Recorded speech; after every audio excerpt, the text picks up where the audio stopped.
안녕하세요. 다양한 비즈니스를 위한 커뮤니케이션 수업을 맡은 강사 박세인입니다. 반갑습니다. 먼저 목차를 소개해 드리겠습니다. 첫 번째로는 커뮤니케이션의 중요성에 대해서 배우겠습니다. 두 번째로는 비즈니스 커뮤니케이션의 원칙, 세 번째는 비즈니스 커뮤니케이션의 형태, 네 번째 비즈니스 대화법, 다섯 번째 비즈니스 커뮤니케이션의 기술, 여섯 번째 팀 커뮤니케이션, 일곱 번째 일의 관계 속의 언어에 대해서 배워보도록 하겠습니다. 먼저 첫 번째로 커뮤니케이션의 중요성입니다. 커뮤니케이션은 사람이나 집단이 정보를 교환하고 의미를 공유하는 사회적인 과정입니다. 현대 조직에서는 모든 구성원이 정보를 교환하고 또 토론하고 창의력을 바탕으로 새로운 지식을 형성해서 이 경쟁력을 향상시키는 지식 근로자로 일합니다. 이때 정보 교환, 토론, 지식 형성 등은 커뮤니케이션을 통해 진행합니다. 이제 직장 생활을 하기 원하는 사람이나 또 직장 생활을 하고 있는 사람에게 커뮤니케이션 능력은 핵심적인 능력입니다.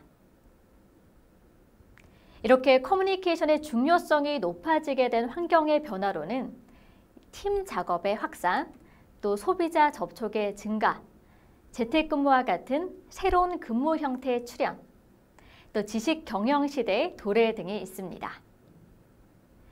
먼저 팀 작업의 확산에 대해서 배워볼 건데요. 현대의 기업은 세계적인 경쟁에서 고객의 요구에 신속하게 반응하고 또 비용을 절감하기 위해 직업의 수를 줄이고 계층을 줄인 단순한 조직을 운영합니다. 조직 계층이 단순화되면서 이제 대부분의 기업에서는 여러 사람의 지혜를 이용해 신속하게 업무를 처리하도록 기본 작업 단위를 팀으로 운영하는데요.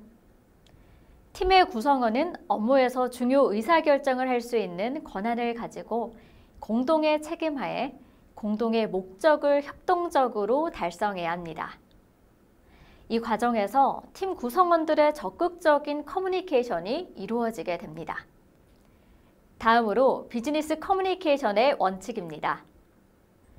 비즈니스에서 커뮤니케이션의 오류를 극복하고 목적을 달성하기 위해서 기본적으로 다음 세 가지 원칙을 지켜야 합니다. 즉, 수신자의 관점에서 커뮤니케이션을 진행하고 피드백을 수신하고 또 윤리적인 고려를 충분히 해주어야 합니다. 먼저 첫 번째로 수신자의 관점입니다. 비즈니스 커뮤니케이션에서는 송신자가 메시지를 만들고 보낼 때 수신자의 관점을 먼저 고려해야 합니다. 커뮤니케이션을 실시하기 전에 메시지를 수신할 사람을 잘 분석해야 하는 거죠. 모든 수신자는 각각 다르고요. 항상 특정 수신자나 수신자 집단이 각각의 상황에서 어떻게 생각하고 느끼는가를 파악해야 합니다. 이런 상황을 파악한 바탕에서 수신자가 중요하게 생각하는 사항을 중점적으로 설명하고 수신자가 이해할 수 있는 단어를 사용해야 합니다. 쉬운 단어를 사용해야 하는 거죠. 또 수신자 관점의 반대는 송신자 관점입니다. 송신자 관점은 송신자 자신의 입장과 생각으로 메시지를 작성하는 것을 말합니다. 커뮤니케이션을 잘 못하는 사람이 자신의 관점에서 자기 할 말만 합니다. 송신자 관점의 메시지로는 비즈니스 목적을 달성하기 힘듭니다. 바로 나 말고 타인을 먼저 생각해야 한다는 거죠. 수신자 관점을 사용한다고 해서 기본적 가치관이나 윤리를 무시하고 또 수신자가 듣기 원하는 말을 하지는 않아야 합니다. 예를 들어 자신이 원하는 것을 수신자가 행동하도록 하기 위한 목적만으로 존경한다고 말한다면 그것은 속임수고 또 부적절한 행동입니다. 진실성과 성실성을 갖춘 윤리적 고려가 비즈니스 커뮤니케이션의 또 다른 원칙입니다. 두 번째로 피드백의 수신입니다. 비즈니스 커뮤니케이션은 수신자가 정확하게 이해하고 반응을 하도록 하기 위한 것입니다. 이 과정에 피드백은 그 이해를 확인하는 데 핵심적인 행동이 됩니다. 비즈니스에서 커뮤니케이션을 실시할 때 피드백을 받아내기 위해 다음과 같은 행동을 합니다. 첫 번째, 수신자의 관심과 이익을 강조합니다. 두 번째로, 수신자가 반응을 쉽게 하도록 도와줍니다. 세 번째로, 윤리적 커뮤니케이션인데요. 윤리적이라는 것은 선한 목적을 달성하기 위한 옳은 행동을 하는 것을 말합니다. 비즈니스 커뮤니케이션에서 선한 목적은 그 커뮤니케이션에 참여한 사람들이 최고의 결과를 얻을 수 있도록 노력하는 것을 말합니다. 또 옳다는 것이 의미하는 것은 메시지에 포함되어야 하는 정보를 실제로 충분히 포함시키는 것을 말합니다. 윤리적 커뮤니케이션은 참여한 모든 사람이 최고의 결과를 얻도록 노력하고 또 해당 상황에 적합한 정보를 충분히 제공하고 또 진실하고 속이지 않는 것을 말합니다. 수신자의 관점도 윤리적으로 고려해야 합니다. 커뮤니케이션에서는 수신자의 욕구를 고려한다는 것은 수신자가 원하는 말만 해주는 것이 아닙니다. 원하는 말을 해주지 못하는 경우는 정직하게 그런 말을 하도록 결정한 이유를 충분히 제시하고 또 존경과 배려를 해주는 말을 해줍니다. 또 그러한 말 중에 사람을 차별하는 말을 포함하지 않아야 합니다. 다음으로 비즈니스 커뮤니케이션의 형태에 대해서 알아보도록 하겠습니다. 이 커뮤니케이션이란 사람들이나 집단들이 메시지를 통해 서로 의미 있는 정보를 교환하는 것을 말합니다. 비즈니스 커뮤니케이션은 조직이 복잡한 내적, 외적 환경에서 수행하는 모든 커뮤니케이션의 형태를 포함합니다. 문서를 작성하고 교섭을 하고 또 연설을 하고 토론을 하는 이 모든 것이 이에 해당되는데요. 다양한 기준에 따라 형태를 분류할 수 있습니다. 커뮤니케이션 형태는 여러 기준에 따라 달리 분류할 수 있지만요. 일반적으로 많이 사용하는 전달자와 수신자 메시지 전달 방향과 방법에 따라 여기에서는 다음과 같이 분류합니다. 첫째, 공식 관계에 따른 공식적 또 비공식적 커뮤니케이션을 구분합니다. 둘째, 방향을 중심으로 일방적, 쌍방적 커뮤니케이션으로 구분합니다. 셋째, 방법을 중심으로 언어적, 비언어적 커뮤니케이션을 구분합니다. 첫 번째로 공식 관계에 따른 커뮤니케이션인데요. 조직에서는 공식 커뮤니케이션 채널을 통해 공식적 커뮤니케이션과 비공식 채널을 통한 비공식적 커뮤니케이션이 있습니다. 공식 채널에는 권한, 책임, 의무가 규정된 것으로 편지, 보고서, 메모, 제안, 연설, 구두 제안 등이 있습니다. 비공식 채널은 표면적으로 나타나기보다 소문 격려와 같은 이 채널 등이 사용되는 것으로 구성원 개인의 욕구에 바탕을 둔 개인 간의 접촉, 또 상호작용을 비공식적 커뮤니케이션이라고 지칭합니다. 먼저 공식적 커뮤니케이션에 대해 알려드리겠습니다. 공식적 커뮤니케이션 채널에는 여러 종류의 흐름이 존재합니다.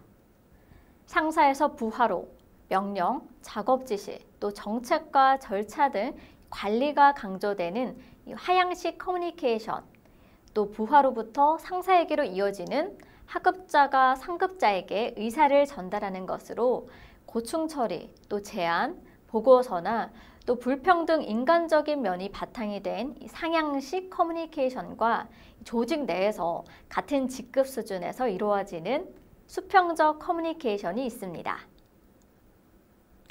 공식적 커뮤니케이션의 종류에 대해서 알아보도록 하겠습니다. 하향식 커뮤니케이션이 있는데요. 조직 커뮤니케이션의 대표적 형태로 새로운 프로젝트를 놓고 관리자가 권한 이양을 위한 메모 전달, 또 영어 관리자가 영업사원에게 새로운 영업 전략에 대한 구두 지시 등이 이에 해당된다고 할 수 있습니다. 두 번째로 상향식 커뮤니케이션인데요.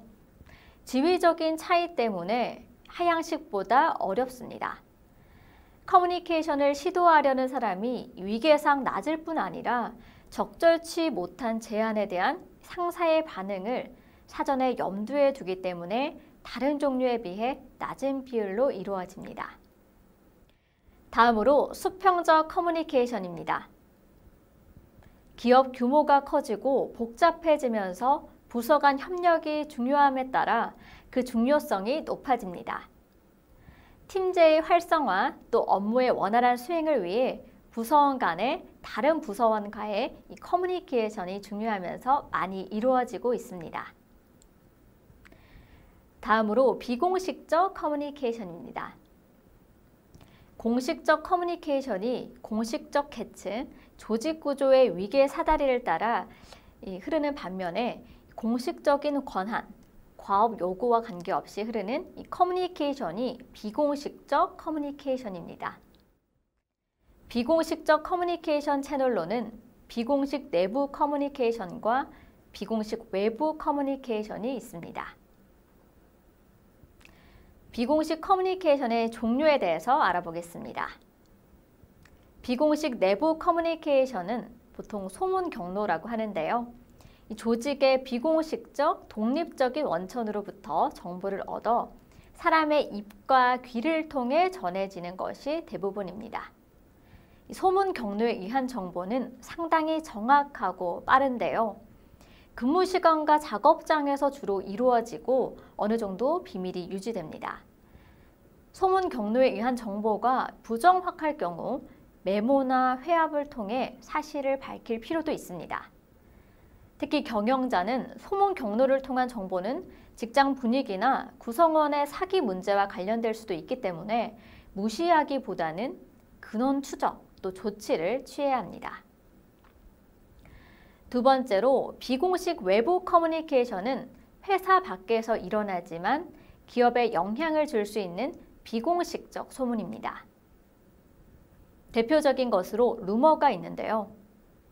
잘못된 루머는 한 기업의 이미지뿐만 아니라 위상을 해칠 수 있습니다. 기업은 잘못된 루머가 확산되지 않는지 주의하고 루머를 평가하고 대응책을 세워야 합니다. 다음으로 방향에 따른 커뮤니케이션입니다. 상호 간의 진정한 커뮤니케이션이 이루어지기 위해서는 전달자에게 경청한 내용이나 수신된 문서에 대해 반응, 즉 피드백을 해주어야 원활한 커뮤니케이션이 지속적으로 진행됩니다. 커뮤니케이션이 진행되는 동안 피드백의 유무에 따라 피드백 없이 한쪽 방향으로 흐르는 일방적 커뮤니케이션과 수신자의 적절한 피드백이 있어 원활한 진행이 이어지는 쌍방적 커뮤니케이션으로 분류합니다. 먼저 일방적 커뮤니케이션은 일방적이란 일방통행도로와 같은 흐름을 말합니다. 특정한 개인이 다수의 사람들을 상대로 일반적으로 자신의 의견을 전달하는 거죠. 강의, 연설, 프레젠테이션, 설교 등이 있습니다. 보통 일방적 커뮤니케이션은 진행자가 사전에 정해진 주제에 따라 적합한 내용을 작성한 것으로 발표할 때 참석자들의 반응을 파악하면서 진행자의 판단에 따라 진행하는 것이 효과적입니다. 기존에는 TV, 라디오 등 대중매체에서 주로 일방적 커뮤니케이션을 진행했지만 최근에는 대중매체 모니터, 네티즌 참여 등으로 여론의 참여가 높아지고 있습니다. 다음으로 쌍방적 커뮤니케이션이 있는데요. 쌍방적이란 피드백, 상호관계를 가진 커뮤니케이션입니다. 개인 간의 대화, 인사, 소개, 상담, 면담 등인데요. 일방적 커뮤니케이션에 비해 쌍방적 커뮤니케이션이 효과적으로 이루어지기 위해 전달자와 수신자 상호 간의 역할이 중요합니다. 우선 상대방의 의견을 적극적으로 청취하며 청취한 내용에 대해 피드백을 하는 것이 중요합니다. 적극적인 청취 자세로는요, 눈을 마주치고 고개를 끄덕여 긍정적인 표현을 하고 표정을 짓는 것이 있습니다.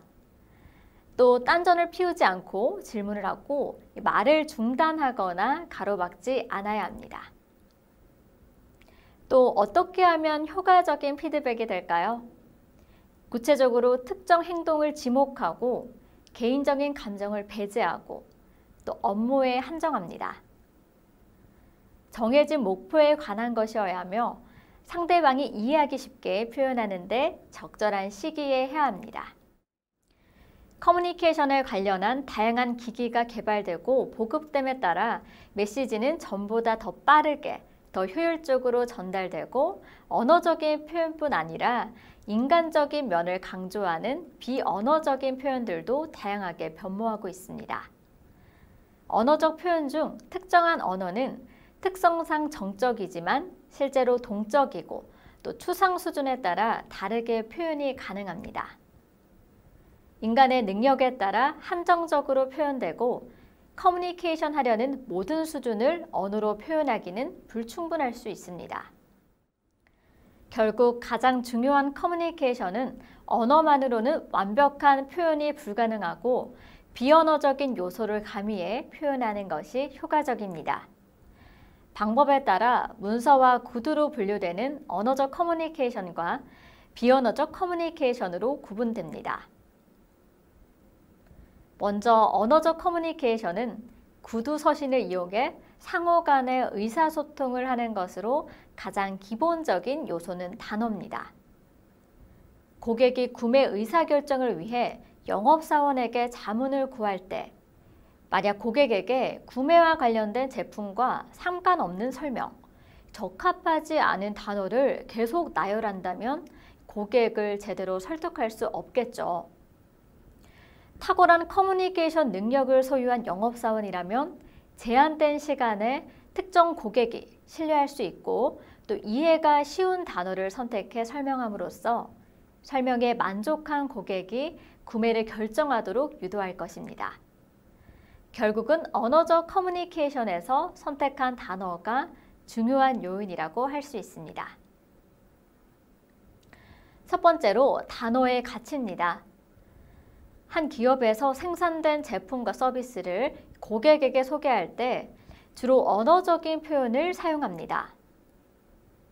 기업에서 선택한 언어적 표현에 따라 고객으로부터 호응을 받을 수도 있고 또 외면당할 수도 있습니다. 기업은 우수한 제품과 서비스의 품질을 적절하게 나타내는 단어를 선정하고 전달하는데요. 그 가치에 따라 이미지 수준을 표현할 수 있고요.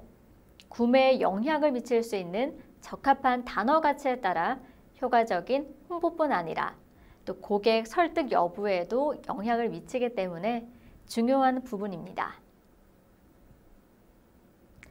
두 번째로는 단어 선택입니다. 단어를 선택할 때는 표준어를 선택하고 특성상 제품이나 서비스를 표현할 때는 정확성, 신뢰성, 용이성을 바탕으로 선택해야 합니다. 전문적인 단어를 사용할 때는 상대 수준을 고려해서 선택해야 합니다. 여러 의미를 복합적으로 나타내는 단어를 선택할 때는 전후 문맥을 고려하고 때로는 부연 설명을 하는 것이 이해를 쉽게 하는데요. 상대의 관심을 유발하고 시대성을 고려해 유행어를 사용할 때는 신뢰도에 영향을 미칠 수 있기에 지나치게 많이 사용하는 것은 자제해야 합니다. 세 번째로 구두 커뮤니케이션입니다.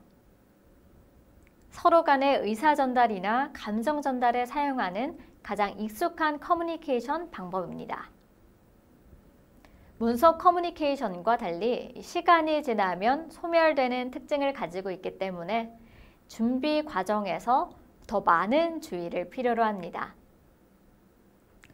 장점으로는 강조되는 부분을 특히 반복 강조해서 효과적으로 의사를 전달할 수 있고요. 상대방의 반응과 말하기가 동시에 나타나기에 상대방의 반응을 살피면서 말하기를 조절하고 또 서로 모습을 확인할 수 있기 때문에 신뢰감을 형성할 수 있습니다. 가장 많이 사용되는 말하기의 중요성을 알고 효과적으로 말하기 방법을 터득함으로써 더욱 전략적으로 말할 수 있도록 노력해야 합니다. 특히 어떤 목적을 이루기 위해 말할 때는 좀 더 계획적이고 전략적인 방법을 사용해 상대방으로부터 자신이 원하는 것을 얻을 수 있도록 합니다. 최근 전자통신기술의 발달은 구두 커뮤니케이션에서도 영향을 주고받고 있는데요. 특히 음성메일, 전자회의 등 대화와 회의를 한층 생산적으로 할 수 있게 되었습니다.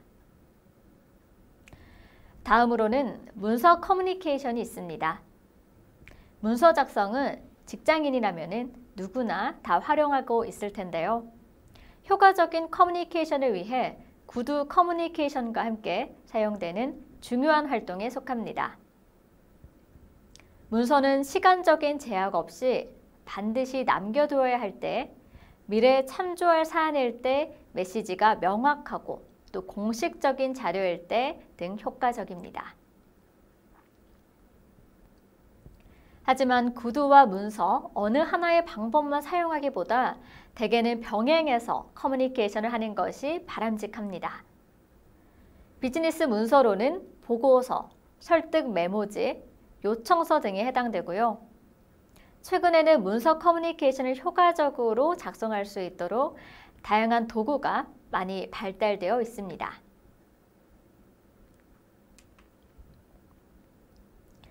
다음은 비언어적 커뮤니케이션에 대해 알아보겠습니다. 대화를 시작하기 전에 상대의 외형적인 요소로 상대를 쉽게 평가하는 경우가 종종 있습니다. 다시 말해 자신의 사회적, 경제적 지위, 경험을 바탕으로 때로는 상대의 체격, 또 외모와 행동, 목소리 톤, 차림새 등 비언어적 커뮤니케이션 요소를 통해 상대를 평가하게 됩니다. 흔히 우리가 첫인상에서 가장 먼저 비언어적 요소가 55%나 차지를 한다고 하는데요. 그만큼 외형적인 요소가 굉장히 중요합니다.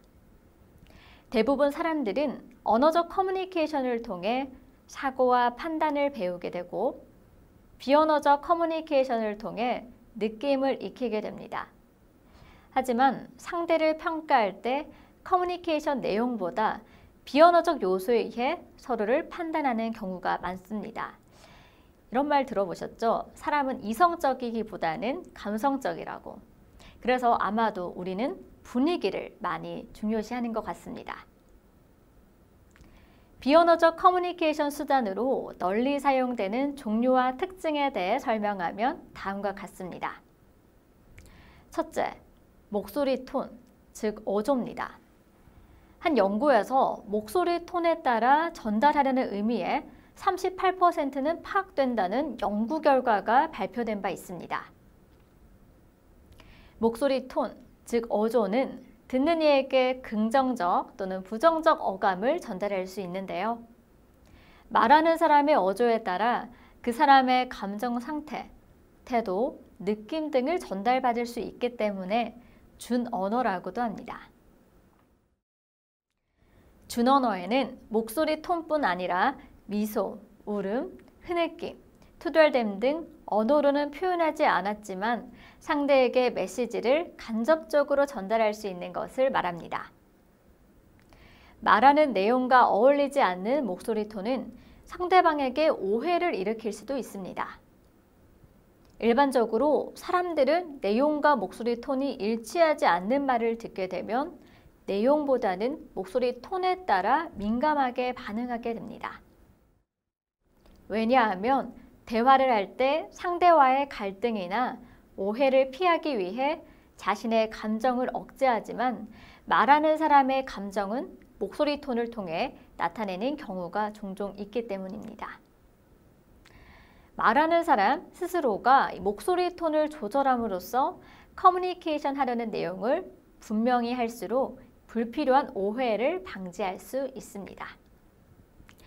예를 들어 우리가 남들에게 축하의 인사를 할 때 있죠. 그럴 때는 목소리 톤이 별로 반갑지 않은데 그 단어, 내용만 축하의 경우라면은 이는 조금 로봇 같은 느낌이 들 수가 있습니다. 그래서 우리는 영혼 없다라는 말도 흔히 사용하기도 하죠. 이럴 때 해당됩니다. 둘째, 신체 언어, 즉 몸짓입니다. 신체 언어는 몸, 머리, 팔, 다리 또는 발 등의 신체 움직임을 지칭하고 언어적 요소만큼이나 커뮤니케이션에서 중요한 역할을 합니다.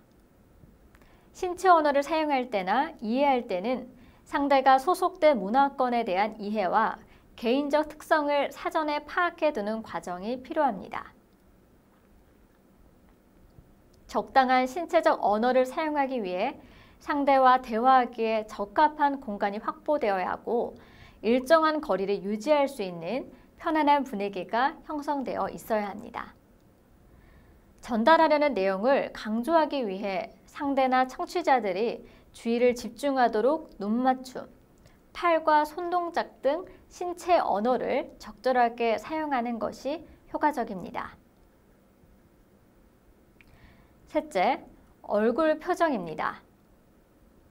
얼굴 표정은 언어, 말보다 때로는 더 정확한 커뮤니케이션 수단이 될 수 있습니다. 흔히 표정은 숨길 수 없다라는 말도 있는데요. 얼굴은 전달하는 내용을 표현하는 하나의 시스템으로 눈, 코, 입, 턱 등이 개별적으로 의미를 나타낼 수는 없지만 집합적으로는 뭔가를 표현할 수 있기 때문입니다. 얼굴 표정은 행복감, 두려움, 놀람, 슬픔, 노여움 등 하나의 정보원으로 자신의 감정이 얼굴에 표현되어 상대방에게 뭔가 전달하고 또 상대의 얼굴 표정을 통해 이해할 수도 있습니다. 따라서 커뮤니케이션에 적절한 표정을 관리할 줄 알아야 합니다. 특히 자신의 불쾌한 감정을 직접적으로 얼굴 표정에 표현하는 행위는 자제해야 합니다. 넷째, 옷차림과 차림새입니다. 상대에 대한 정보가 부족할 경우 대체로 표면적 정보, 즉 외적인 요인을 통해 상대를 평가하는 경우가 종종 있습니다. 상대를 평가하는데 외모뿐 아니라 옷과 차림새에 따라 지적 수준, 또 사회 경제적 수준, 기호, 문화, 연령, 성 등을 파악할 수 있기 때문입니다. 요즘은 개성을 중요시하는 시대라서 그래도 이전에 비해서는 많이 허물어졌는데요. 그래도 옷으로 그 사람의 직업, 그리고 그 사람의 분위기, 어떤 성향인지 등도 파악을 할 수 있는 경우가 꽤 있습니다. 직장인들은 조직 분위기와 지위 등에 따라 옷과 차림새의 차이가 나타날 수 있는데요. 특정 조직의 구성원으로서 업무를 수행 중이라면 소속된 조직에 적합한 차림새를 갖추어야 합니다. 항상 고객과 여러 사람에게 신뢰를 줄 수 있는 차림새를 갖추는 것이 중요합니다. 다음으로 비즈니스 대화법입니다. 칭찬, 질책, 상사와의 대화가 있는데요.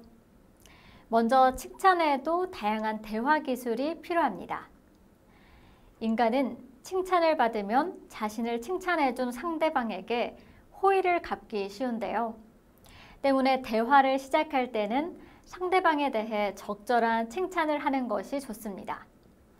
그럼 칭찬의 내용은 어떤 것으로 해야 할까요? 상대방에 대해서 정확하게 판단하고 말할 수 있다면 구체적 행동을 칭찬하는 것이 좋습니다. 하지만 업무에서 만나는 사람들에 대해서 모두 그렇게 판단할 수는 없고 또 잘못 판단해 칭찬하면 오히려 비꼬는 말로 들리기도 하는데요.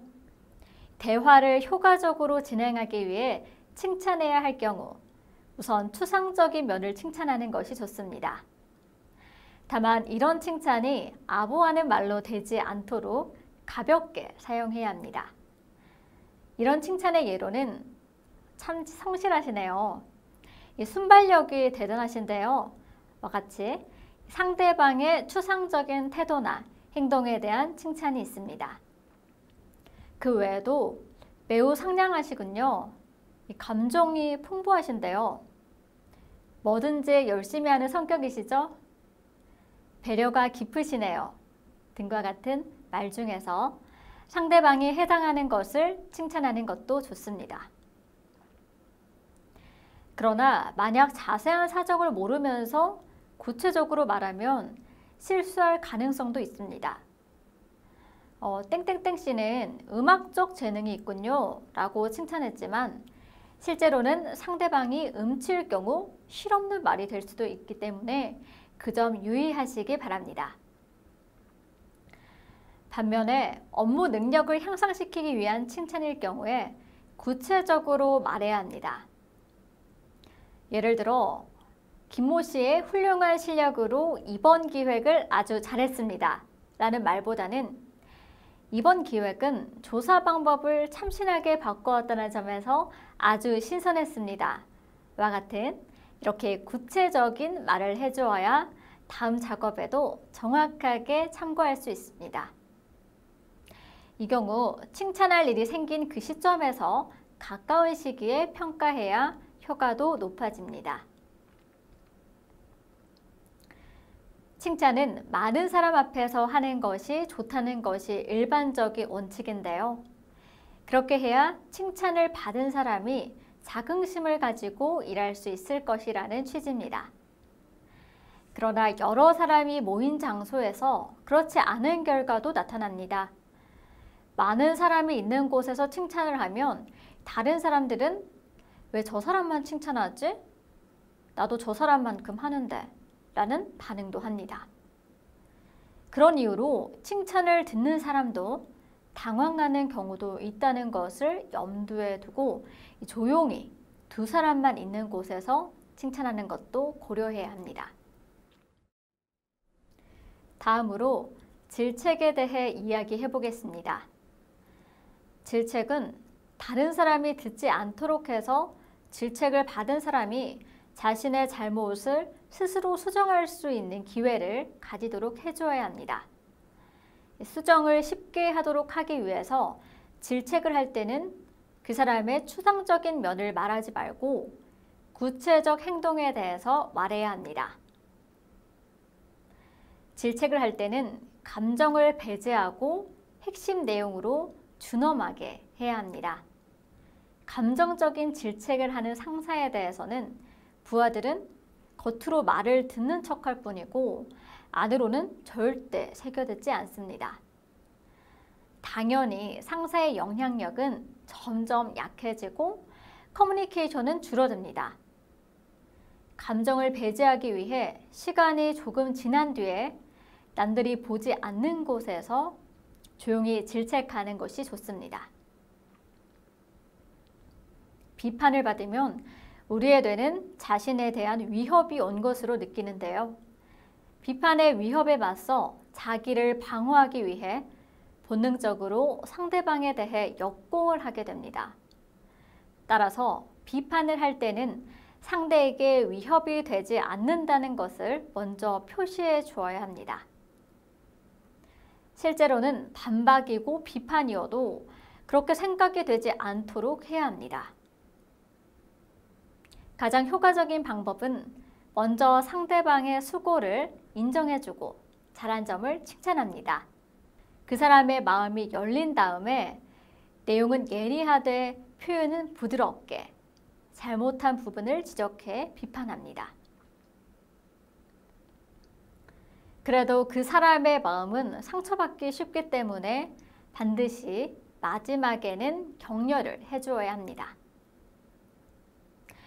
다음으로 상사와의 대화는 어떻게 하는 것이 좋을지 알아보겠습니다. 직장에서는 상사와의 대화를 통해 업무를 진행합니다. 상사가 업무 지시를 할 때 부하는 메모를 하는 것이 좋습니다.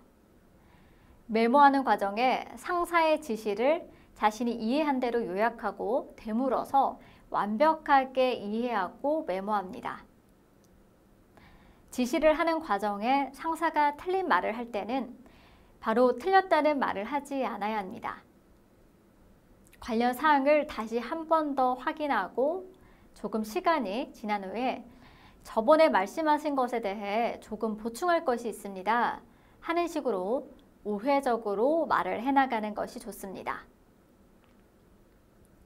지시를 받은 후 일을 진행하는 과정에 수시로 업무의 핵심적인 내용은 질문합니다. 이때는 먼저 자신이 스스로 업무에 대해서 대안을 마련한 뒤에 질문해야 합니다. 또 자신의 독창적인 아이디어를 상사가 받아들이게 하려면 지속적으로 알려야 하는데요.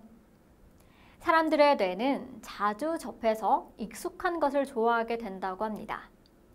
그래서 상사에게 기획안을 제안할 때는 마감일이 되기 전에 먼저 간단하게 설명하고 며칠 뒤에 다시 짤막하게 말하고 또 어느 정도 시간이 지난 후에 최종적인 설명과 결제를 구하는 식으로 진행하는 것이 좋습니다. 다음으로 비즈니스 커뮤니케이션 기술에 대해 알아보겠습니다. 첫 번째는 업무상의 글쓰기 스타일이 있고요. 두 번째는 성공적인 대화법, 세 번째는 경청, 네 번째는 보고의 언어, 또 다섯 번째 지시의 언어가 있습니다. 첫 번째, 업무상의 글쓰기 스타일에 대해서 알아보겠습니다. 직장의 업무에서 중요한 결정은 기획서나 보고서와 같은 문서를 통해 이루어집니다. 먼저 대화를 통해 합의한 사항이라도 문서로 그 결과를 정리해 확정하는 경우가 많은데요. 중요 사항에 대한 교육자료, 또 중요 정보 보고 등도 문서로 이루어집니다. 문서 작성은 말하기에 비해 생각할 시간이 많이 있고 한번 잘못해도 수정할 기회가 있기 때문에 또 다른 동료들에게도 의논해 볼 기회도 많습니다.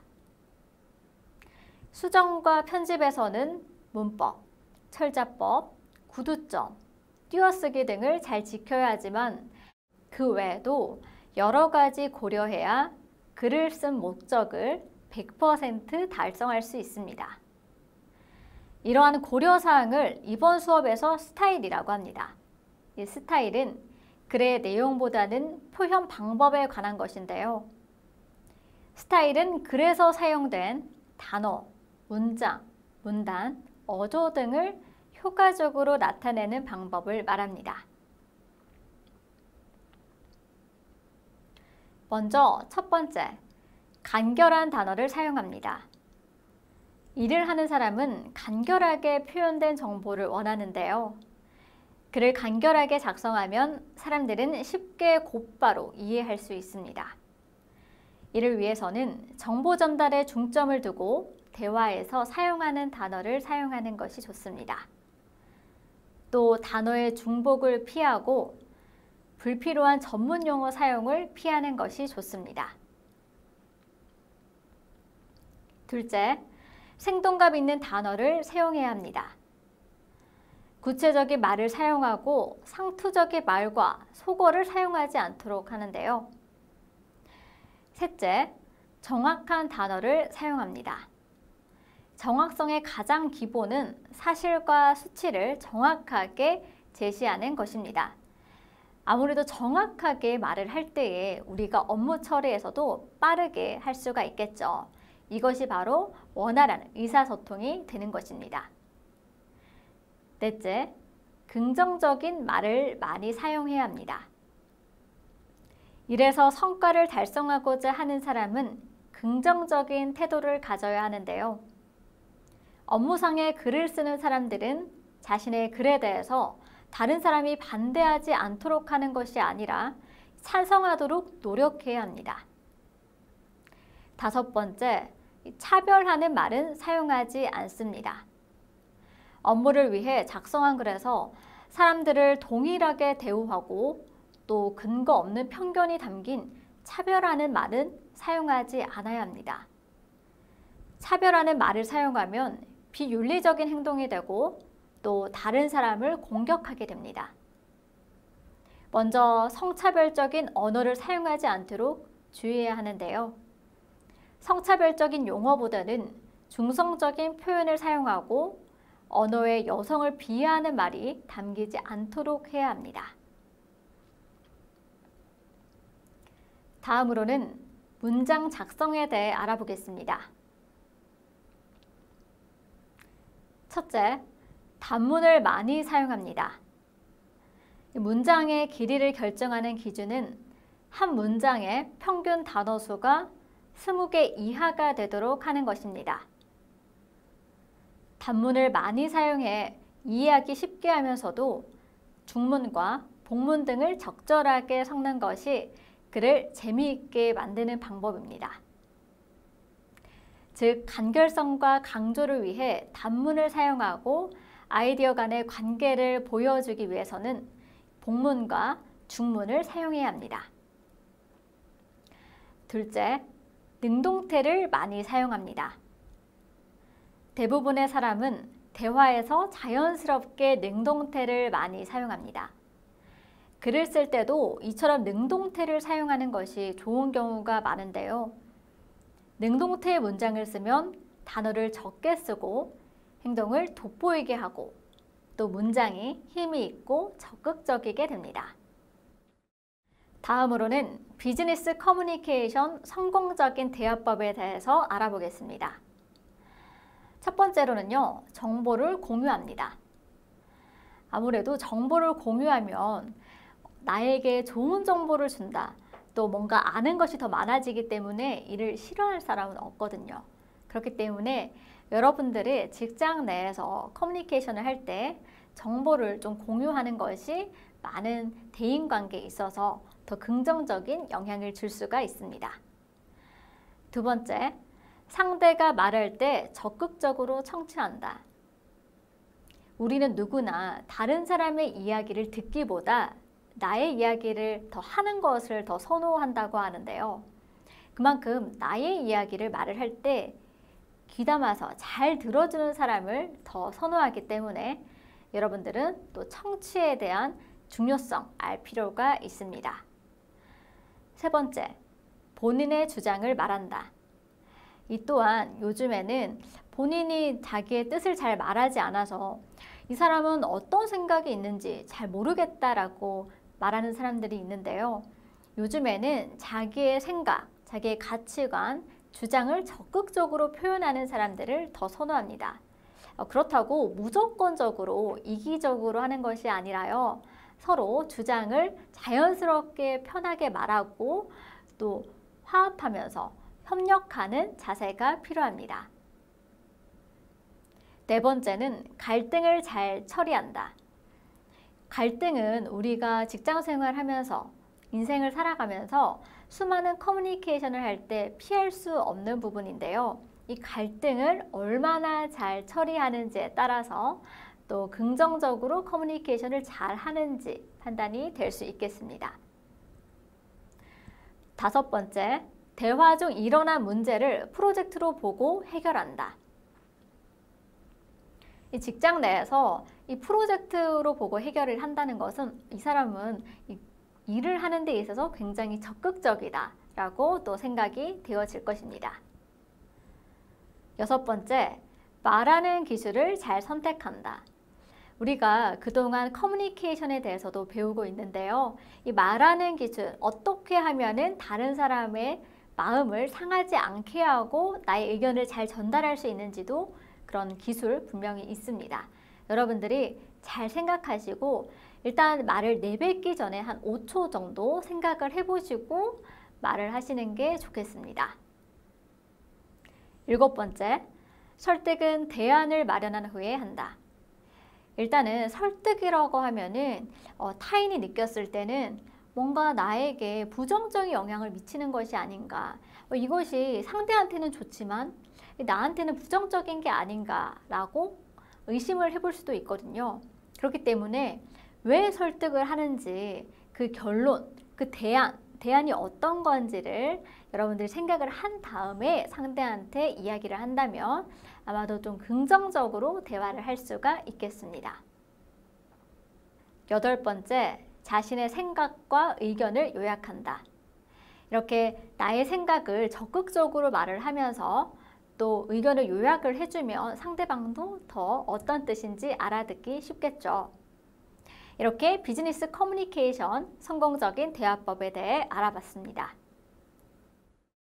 다음으로 직장에서 회피해야 할 대화 방법이 있는데요. 이 부분도 여러분들이 유의하시면 좋을 것 같습니다. 직장 상사나 동료 중 커뮤니케이션이 안 되거나 하고 싶지 않은 유형은 어떤 사람입니까? 라는 질문을 했는데요. 그에 대한 대답으로 다음과 같은 유형이 나왔습니다. 첫 번째, 자기 자랑뿐 아니라 자신의 배경을 강조하는 사람.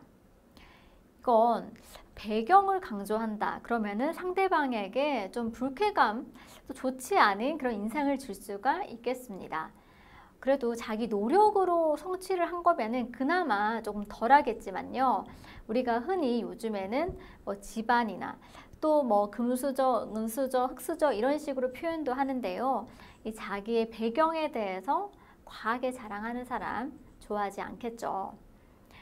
두 번째로 상대편의 인격을 모독하거나 감정을 상하게 하는 사람입니다.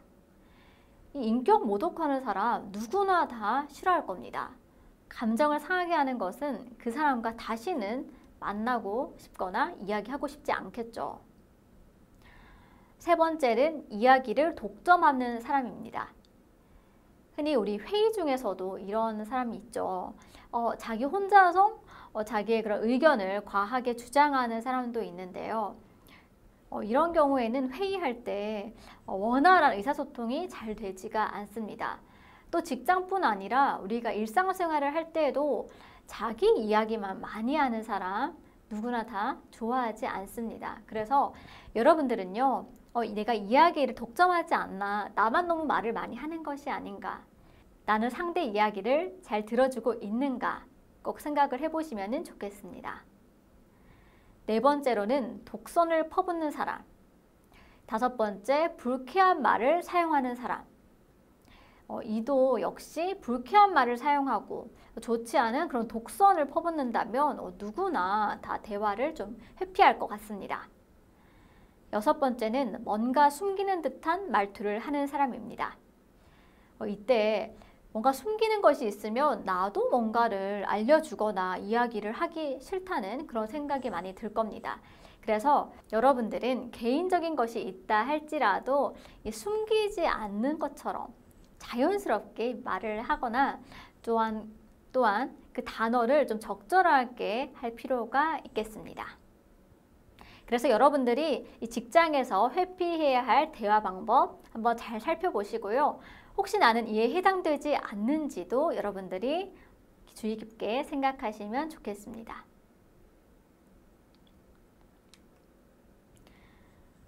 다음으로는 비즈니스에서의 경청에 대해 알아보겠습니다. 먼저 회의에서의 경청 기술입니다. 회의가 시작되기 전에 중요 사항을 미리 파악합니다. 파악한 것을 바탕으로 마음속에 또 종이에 알아야 하는 내용의 리스트를 작성하고 회의가 실시되면 알고 싶은 사항이 언급되는가 파악해야 되는데요. 말하는 방법을 보고 판단하지 않습니다. 또 메모를 잘 해두는데요. 사람들이 말하는 내용을 목적, 주제, 주요 사항, 또 찬성자, 결론 등을 메모해 둡니다. 회의가 끝난 뒤에 다른 사람과 이야기를 나눠보고 자신이 제대로 이해했는지 파악합니다. 두 번째로 갈등 상황에서의 경청 방법에 대해서 알아보겠습니다. 갈등이 발생하는 원인은요, 상대방의 인격이 아니라 상황인 경우가 많습니다. 따라서 사람들은 상황을 해결하면서 감정이 나빠지지 않도록 주의를 할 필요가 있습니다. 먼저 갈등을 인정해야 합니다. 이 갈등은 가만두면 더 커진다는 것을 생각하고요. 상대방과 대화를 시작합니다. 둘째, 타협을 이루기 위한 경청을 합니다. 완전한 합의를 하는 것은 어렵습니다. 대부분의 갈등은 합의가 아니라 타협으로 해결됩니다. 셋째, 상대방 말에 요점을 들은 사람이 다시 말해줍니다. 넷째, 상대방이 불편하고 화내고 독한 말을 할 때 가만히 마음으로 한번 들어보는데요. 이 말로는 표현하지 않지만 갈등을 일으키는 원인이 되는 이 상대방의 마음속의 원인을 파악하기 위해 노력을 해보시길 바랍니다. 다음으로 세 번째, 도움 요청에 대한 경청은 어떻게 해야 하는지 알아보겠습니다. 먼저 그 사람이 충분히 말하도록 하고 해결책을 급하게 제시하지 않습니다. 또 그 사람이 도움을 요청한 것은 비밀을 유지하고요. 다른 사람에게 말하지 않는 것이 좋습니다. 다음으로 보고의 언어에 대해서 핵심적인 내용 짚고 가도록 하겠습니다. 첫째, 단순하고 명확하게 이야기하는 것이 좋습니다. 아무래도 보고를 할 때는요, 말하는 사람이나 듣는 사람이나 단순하고 명확하게 해야 의사소통이 확실하게 됩니다. 그래서 좀 짧게 문단으로 확실하게 이야기를 해주시는 습관을 들이는 게 좋겠습니다. 둘째, 첫 문장 30초 만에 핵심을 이야기하는 것이 좋습니다. 우리가 흔히 앞부분에는 그 상황 설명, 부연 설명을 많이 하고 결론을 맨 뒤에 말하는 경우도 있는데요. 이는 보고할 때 좋지가 않습니다. 보고뿐만 아니라 직장 생활을 할 때는 일단 결론, 핵심 먼저 말하고 그 이후에 부연 설명을 해주는 게 좀 더 빠른 원활한 의사소통이 될 것입니다. 셋째, 성과를 자랑할 때는 해석을 덧붙입니다. 이 해석을 덧붙인다는 건요, 내가 어떠한 수치, 어떠한 목적, 어떠한 목표를 이루는지 좀 더 구체적이게 이야기하라는 것입니다. 그냥 성과 자랑을 하면은 괜히 거들먹거린다거나 그냥 별거 아닌데 자랑한다 생각할 수도 있거든요. 그런데 예컨대 나는 어떠한 분야에서 1등을 했다. 뭐 남들은 몇 퍼센트를 원래 달성을 했는데 나는 몇 퍼센트를 달성했다.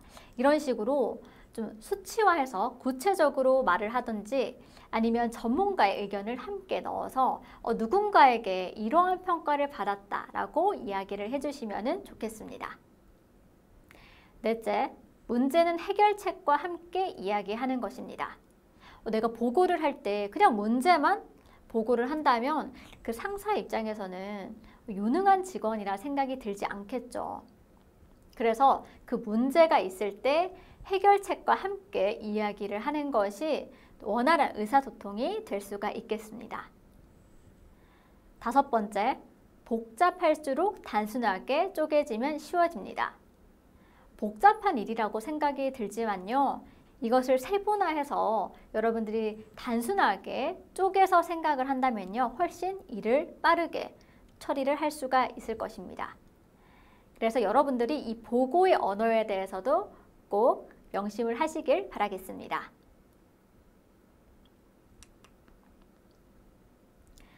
다음으로는 지시의 언어에 대해서 알려드리겠습니다. 첫째, 간접적이고 비언어적인 표현은 해석하기 어렵습니다. 우리가 이전에 보고의 언어에서도 명확하게 표현해야 한다고 설명을 드렸잖아요. 그것처럼 우리가 일을 정확하게 또 지시를 빠르게 하려면요, 이 간접적인 것보다는 직접적이고 명확하게 또 제스처도 확실하게 해주는 게 좋습니다. 애매모호하면은 이 받아들이는 사람 입장에서도 해석이 어렵기 때문에 그러면 일 처리가 더 늦어질 수가 있습니다. 둘째, 모든 사람에게 똑같은 단어는 존재하지 않습니다. 때문에 이 단어를 사용할 때도 좀 더 구체적이게 풀어서 설명해 주시면 좋습니다. 누군가는 똑같은 단어일지라도 다르게 해석할 수도 있으니까요. 여러분들 지시를 할 때는 좀 더 명확하고 구체적이게 자세하게 이야기를 해주시는 게 좋습니다. 셋째, 디즈니처럼 매뉴얼을 사용하면 명쾌해집니다. 이 매뉴얼이라고 하는 것은 일을 잘하기 위한 체계잖아요. 그 체계가 한번 정해져 있으면 일을 지시하는 사람도 받는 입장에서도 훨씬 더 일을 수월하고 또 정확하게 신속하게 처리할 수가 있겠습니다. 넷째, 업무 요청은 디테일하게, 이것이 매너입니다. 전반적으로 비슷한 내용인데요. 뭐든 지시를 할 때는 좀 더 구체적이고 정확하게 해야지만이 그 지시를 받는 사람도 확실하게 이해를 해서 업무 처리를 할 때 정확하게 할 확률이 높아집니다. 자세하게 말을 하지 않았다가 나중에 2번, 3번 자꾸 수정을 한다면 그만큼 에너지도 시간도 낭비하는 꼴이니까요. 이 지시를 할 때는 여러분들 디테일하게를 꼭 명심하시길 바랍니다. 5번째, 비대면 커뮤니케이션은 더 단순하고 정확해야 합니다. 우리가 대면에서도 이야기가 잘 안 통할 때가 있잖아요. 그렇기 때문에 비대면이라면요, 훨씬 단순하고 정확하게 단어를 사용하고 표현을 해주셔야 합니다. 6번째, 팀 커뮤니케이션입니다. 첫 번째 합의, 2번째 수능, 3번째 건설적인 피드백이 있는데요. 대부분의 팀이 효과적으로 과업을 수행할 수 있도록 발전하기까지 상당한 노력이 필요합니다. 팀이 발전하는 과정에 구성원이 커뮤니케이션을 통해 갈등을 해결하고 목적과 규범을 정립한 후에 서로 협력해 과업을 수행할 수 있습니다. 팀 내에서 일을 하면서 모든 팀 구성원의 생각을 반영해서 의사결정하는 것을 합의라고 하는데요. 이때에는 많은 시간을 들여 커뮤니케이션을 해야 합니다. 서로 의견이 다를 때 의견을 한 의견으로 맞추기 위해서는 여러 상황을 잘 살펴봐야겠죠. 때로는 수능을 해야 될 때도 있습니다. 구성원이 규칙, 원칙 등에 따르는 것을 말합니다. 팀 구성원은 팀 내의 부분적인 문제에 대한 인식이나 해결책에 대해서 반대 의견을 가질 수 있지만요. 팀의 사명, 또 목적, 규범 등과 같은 기본적인 문제에 대해 동의하고 따라야 합니다. 팀 내에서 갈등 속에서도 합의와 수능을 이끌어낼 수 있는 커뮤니케이션의 방법으로 건설적인 피드백이 있습니다. 이때 피드백을 하는 방법으로는 첫째, 피드백의 필요성을 알립니다. 이 팀에서 무엇이 잘못되고 있고 어떻게 개선되어야 하는지 알려주어야 합니다. 또 긍정적인 피드백과 부정적인 피드백을 같이 사용합니다. 감정적인 갈등을 일으키지 않게 피드백을 주는 방법을 해야 됩니다.